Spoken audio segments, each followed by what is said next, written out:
Welcome to Luca and Miguel. Enjoy the video. In this video, I will explain how to replace Hyundai Elantra windshield wipers. First, gather your new wiper blades and a small flathead screwdriver. Make sure your vehicle is parked safely on a level surface with the engine off. It's important to identify the correct wiper blade lengths. Typically, the driver's side is 26 inches and the passenger's side is 14 inches. Having the right tools and parts makes the process much smoother and quicker. Now let's remove the old blades. Gently lift the wiper arm away from the windshield until it locks into an upright position. Be careful not to let it snap back against the glass. Next, look for a small tab or button on the wiper blade connector where it meets the arm. Press this tab firmly and then slide the old blade down and off the arm's hook. Repeat this process for both wiper arms.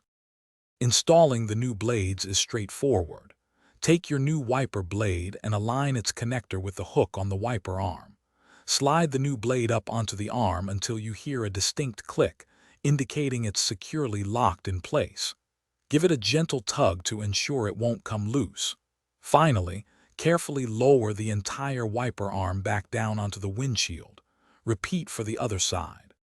To finish up, turn on your vehicle and test the new wipers using your windshield washer fluid. Ensure they clear the glass effectively and smoothly without streaking.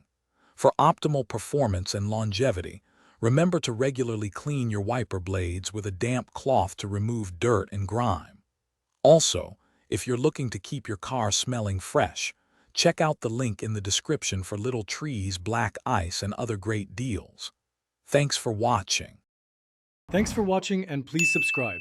It's the best investment you'll ever make.